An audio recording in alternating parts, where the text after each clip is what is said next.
Masih di Sapa Indonesia Malam bersama saya Friska Clarissa.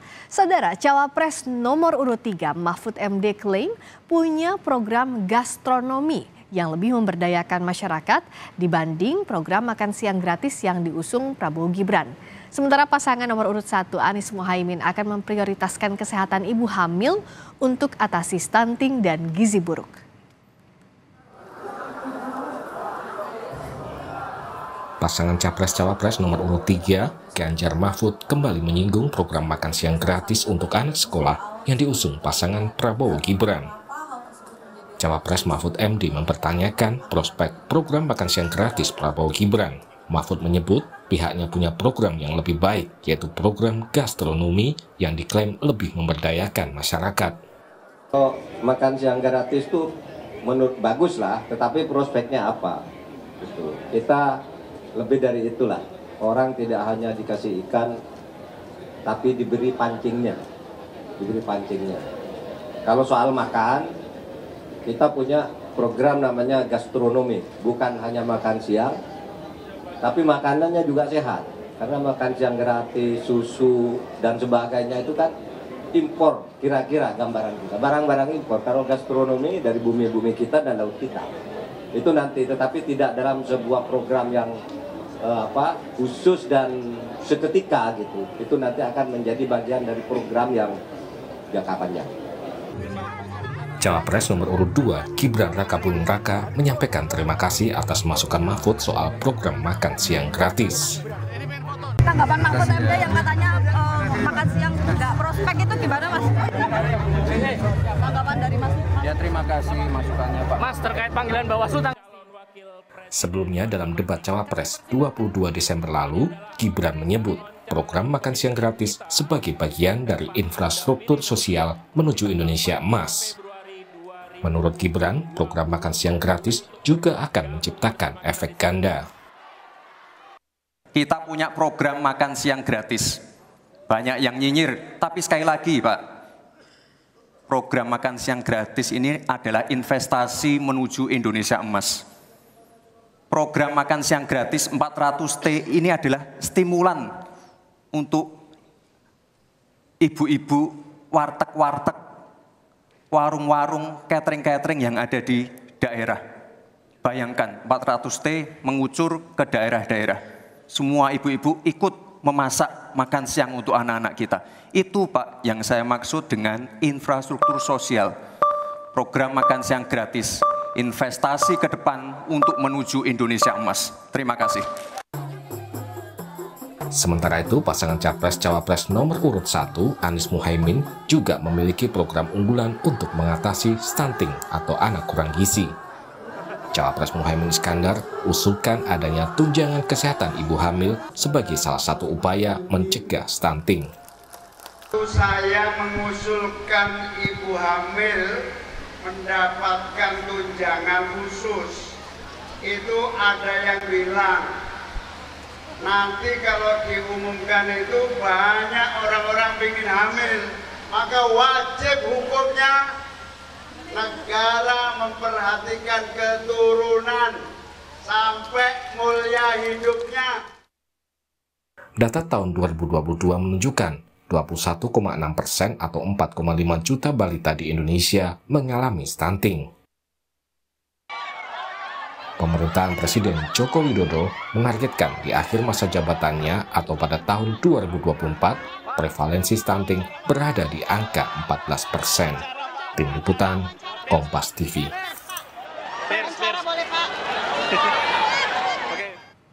Lalu bagaimana upaya Capres-Cawapres 2024 mengatasi masalah stunting dan anak kurang gizi? Kita bahas bersama 3 perwakilan tim pemenangan Capres-Cawapres. Dari Timnas Anies Mohaimin ada Kurniasih Mufidayati, dari TKN Prabowo Gibran diwakili Viva Yoga Mauladi, dan dari TPN Ganjar Mahfud diwakili Mai Esti Wijayanti. Selamat sore Bapak Ibu, selamat tahun baru. Ya, Selamat selamat sore. sore, salam sehat. Salam sehat semuanya. Amin, amin. Semoga sehat selalu. Saya kalau biasanya dari nomor urut 1, saya sekarang ke nomor urut 3 dulu karena ada pernyataan terbaru dari Prof. Mahfud yang mempertanyakan prospek makan siang gratis lalu menyebut program gastronomi. Ini kenapa dianggap lebih unggul dan apa sebenarnya program ini? Begini, Mbak Friska. Jadi kita mengkritisi terkait dengan makan siang gratis yang harus mengeluarkan anggaran 400 triliun dalam 1 tahun untuk 82, sekian juta anak-anak kita. Ada beberapa hal yang memang kemudian harus atau bisa menjadi pertanyaan kita. Di luar kita mengatakan bahwa ada soal gastronomi. Tetapi ada beberapa hal yang mungkin harus kita pahami bersama. Termasuk apa yang sudah dituangkan di dalam visi misi Mas Ganjar Pranowo dan Prof. Mahfud. Yang pertama, ketika kita bicara angka 82 sekian juta, itu kan berarti seluruh anak-anak kita yang berada di sekolah maupun juga mereka yang prasekolah dan juga yang berada di pondok-pondok pesantren. Saya harus mengatakan bahwa di dalam program-program yang sudah dicanangkan oleh Mas Ganjar dan Prof. Mahfud, termasuk di dalamnya adalah program penguatan dan pembenahan perbaikan program sosial yang sudah berjalan. Program sosial itu apa? Ada di dalamnya PKH. PKH itu komponennya apa? Komponen di situ ada lansia, ada ibu hamil, ada anak balita, ada anak sekolah, ada disabilitas. Nah, persoalannya adalah kemudian apakah anggaran 400 triliun yang harus kita siapkan itu tidak akan menggerus program-program sosial yang lain, termasuk subsidi, termasuk biaya pendidikan. Kita tetap di dalam frame untuk bagaimana anak-anak kita itu tidak mengalami stunting, gizi buruk, dan yang lainnya. Program-program yang sudah berjalan termasuk PKH itu kemudian ada rentetan rutin yang kemudian diikuti dengan pemantauan apakah anak-anaknya ini sudah memenuhi atau sudah mendapatkan, ibu-ibunya sudah mendapatkan ilmu untuk memberikan gizi kepada anak-anaknya dengan pola asuh yang baik, termasuk kemudian juga ketika kita bicara 82,6 juta itu seolah-olah itu kita melupakan ada prinsip gotong royong yang harus kita bangun. Kita negara berpancasila dan gotong royong. Bicara 82,6 itu kan berarti semua, mulai dari anak orang sangat kaya, triliuner, sampai kemudian di bawah. Nah, ada sisi lain yang harus kita perhatikan, Mbak.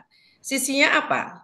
Orang-orang yang hidup di dusun atau masih kebanyakan ibu-ibu itu inginnya ada kebanggaan sendiri, ada rasa senang sendiri ketika kemudian bisa memasak untuk anak-anaknya, bisa memberikan bekal dan mereka lebih tahu yang disukai anaknya apa, kemudian juga bagaimana dengan gizi yang diberikan kepada mereka. Program PKH sudah ada di dalam, maka penguatan program-program yang sudah berjalan itu yang akan kita lakukan dengan perbaikan-perbaikan, termasuk 1000 hari angka kehidupan yang memang harus diperhatikan sejak masih ada di dalam kandungan. Itu sudah ada di dalam program kita, begitu Mbak. Oke, baik. Saya ke Mas Siva, pasti sudah punya jawabannya soal ini dan bagaimana meyakinkan bahwa bagian dari infrastruktur sosial ini anggarannya tidak mengganggu program yang lainnya dan dianggap tepat sasaran, Mas Siva. Ya, ini tanggung jawab negara untuk menghilangkan stunting dan malnutrisi, untuk meningkatkan kualitas sumber daya manusia agar tidak kelaparan, IQ-nya menjadi tinggi, untuk meningkatkan pendidikan, kesejahteraan, dan mengurangi ketimpangan. Program makan siang gratis kepada murid santri dan minum susu gratis itu bukan program baru di dunia. Menurut PBB sekarang, menurut World Food Program, ada 85 negara yang menjalankan program makan siang gratis dan minum susu. Jadi persoalan anggaran tidak akan mengganggu bansos, BLT, PKH, dan yang lain-lainnya. Ini akan kita sinergikan dengan program-program sosial yang ada, dan kita akan mengembangkan, memprioritaskan pada aksentuasi anak makan siang gratis dan minum susu di sekolah. Dampaknya juga sangat luar biasa buat pengembangan ekonomi rakyat, UMKM, koperasi, dan bisa menambah terhadap lapangan pekerjaan. Jadi 400 triliun itu bukan pekerjaan yang sia-sia karena kita melakukan investasi pendidikan, investasi untuk membangun sumber daya manusia yang punya IQ tinggi, kuat dan sehat, dan ini menjadi tanggung jawab negara untuk itu semuanya sesuai dengan cita-cita kemerdekaan. Program-program yang berkaitan dengan minum susu dan makan siang gratis ini sangat banyak sekali. Misalnya, ya, satu, ini bisa memiliki trickle down effect pada pengembangan swasembada daging. Kalau telur sama ayam kan sudah swasembada, malah ekspor. Tinggal hanya susu saja, nanti akan kita create ya bagaimana caranya agar BUMN, PTPN, dan swasta ikut terlibat melakukan investasi untuk menambah jumlah populasi sapi perah agar apa? Susu nanti tidak impor lagi. Jadi program ini adalah bagian dari tanggung jawab negara untuk mencerdaskan bangsa, untuk mencerdaskan masyarakat Indonesia, dan menghilangkan stunting dan malnutrisi. Nah kalau dari calon nomor urut 1, ini kan yang jadi salah satu unggulannya kata Caimin bahwa ada tunjangan kesehatan ibu hamil, salah satunya untuk mencegah stunting, itu yang jadi prioritas. Kenapa dan seperti apa ini? Ya, yang pertama kita ingin menyampaikan dulu nih Mbak, bahwa hari ini angka stunting tadi disampaikan masih di 21,6. Sementara di target kita itu di Komisi 9 ya, karena saya kebetulan di Komisi 9 tahun 2024 itu harusnya di angka 14%. Masih harus kerja keras, artinya PR ini masih menjadi PR besar untuk hari ini. Masih menjadi persoalan yang harus segera diselesaikan. Belajar dari evaluasi yang ada, maka kami, Amin, itu ingin menyelesaikan persoalan stunting ini secara komprehensif dari hulu ke hilir, tidak hanya parsial saja, tetapi dari hulu ke hilir yang semuanya menjadi satu proses sustainable supaya ke depan masyarakat di Indonesia ini bisa menjadi masyarakat yang sehat. Kami memiliki semangat dari buayan sampai lanjut usia, Ibu Pertiwi selalu menjaga ya, dari buayan sampai lanjut usia semua programnya adalah untuk menjaga gizi ataupun dari kualitas dari SDM kita. Ini tertuang pada misi yang kelima dan misi yang keenam dari Amin. Kita sudah memiliki tadi salah satu yang disampaikan oleh Pak Cawapres kami, bahwa salah satunya adalah dengan memberikan tunjangan gitu ataupun keperhatian terhadap jaminan kesehatan untuk ibu-ibu hamil, karena memang justru dari hulu ke hilirnya ini kan bahkan sebelum dari hamil pun, dari pasangan, calon pasangan, kemudian pasangan menikah, kemudian ibu hamil, ini semuanya harus mendapatkan perhatian. Karenanya kita memiliki target ingin menurunkan prevalensi stunting di tahun 2029 itu mudah-mudahan bisa mencapai di bawah 12% ya, ataupun 11%. Karenanya butuh stimulus yang lebih komprehensif, dan itu butuh perlindungan dari jaminan untuk ibu-ibu hamil, karena berawal dari situ. Karena sejak dari hamil inilah kesehatan janin bayi ini harus diperhatikan supaya gizinya bisa lebih terjamin dan bisa lebih termonitor. Begitu juga dengan pola hidup dan lingkungan sehat, ini menjadi bagian dari hulu ke hilir yang menjadi perhatian dari Amin. Kita juga mengaktifkan gerakan masyarakat hidup sehat yang lebih baik lagi. Kita preventif, promotif harus dilakukan dari sekarang supaya ya pencegahan stunting itu bisa lebih optimal dan lebih maksimal. Jadi kita tidak hanya fokus pada kuratif, tetapi fokus kepada preventif, promotif, kuratif, sampai kemudian kita juga tadi ya secara komprehensif dari hulu ke hilirnya menjadi solusi yang saling berkesinambungan, tidak terputus-putus. Karenanya kesejahteraan jaminan kesehatan tadi menjadi sangat penting dan menjadi fondasi yang mengakar dari kesehatan ibu-ibu hamil supaya sampai melahirkan sampai nanti pada 1000 hari pertama bayi pun itu bisa menjadi 1000 hari pertama yang sangat istimewa, itu menjadi perhatian dari pemerintah dan negara hadir untuk bisa menjaga kelahiran anak-anak Indonesia ke depan menjadi anak-anak yang sehat.